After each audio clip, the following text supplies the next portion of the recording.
La vanille pour les filles, le chocolat pour les garçons. C'est vrai que les petites princesses sont séduisantes, les petits pompiers s'activent.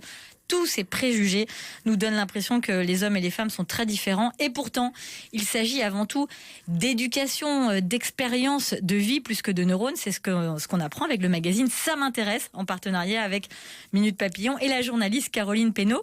Ils viennent d'où ces préjugés, tous ces stéréotypes, tout ce qui différencie comme ça, qui semble différencier, mais fortement les garçons des filles? Oui, c'est ce qu'on disait un peu tout à l'heure, c'est-à-dire qu'effectivement, nos neurones là qui vont s'organiser, ça va être en fonction 100 milliards de neurones. C'est ça, en fonction de l'environnement au sens large. Donc c'est les parents bien sûr, mais c'est aussi la crèche, ensuite l'école, tout au long de l'enfance, et puis la société, les films, la publicité. Donc c'est les goûts qu'on donne à nos enfants, ceux qu'on leur fait découvrir, les livres, les balades qu'on leur offre, c'est tout ça qui va nourrir et transformer, développer ces neurones?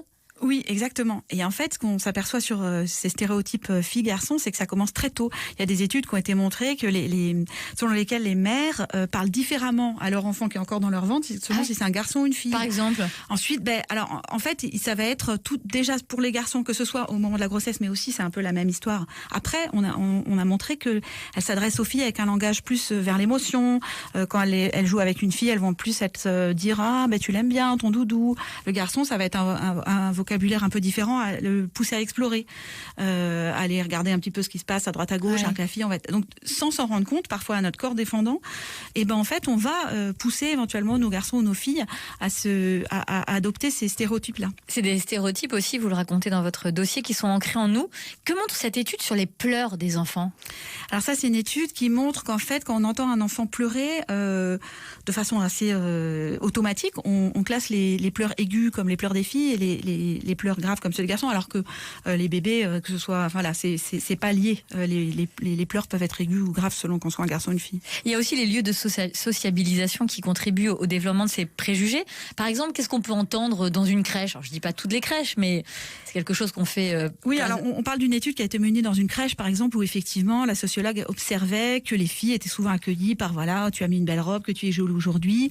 Un garçon va moins souvent avoir ce genre de remarques, ou bien ça va être sur des belles baskets, comme ça ils vont pouvoir courir. Voilà. Donc, vous voulez dire qu'on ne dit pas tu as de jolies belles baskets, on dit tu as des belles baskets, elles vont te permettre de courir. Voilà. Alors qu'on ne dit pas à la fille qu'avec sa belle robe, elle va mener des super aventures. Exactement. Et puis on a remarqué que chez le médecin aussi, les garçons et les filles, le langage n'est pas le même. À l'école aussi. À l'école, les profs ne s'adressent pas de la même façon aux garçons et aux filles. Sur les bulletins de notes, les filles, on va dire qu'elles ont bien travaillé.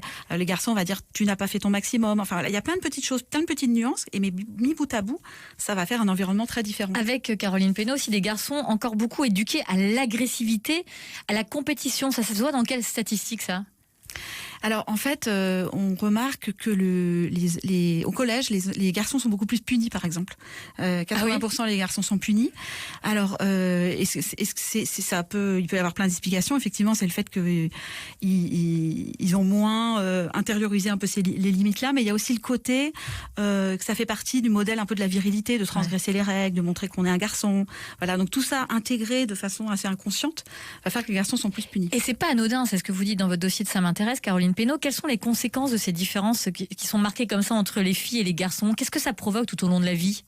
Alors, ça provoque notamment, parce que vu que ça commence à l'école, enfin la petite enfance, en termes d'orientation scolaire, tout simplement, même si ça va mieux, il y a beaucoup plus de filles en école d'ingénieur qu'avant, mais c'est quand même que 28%, je crois.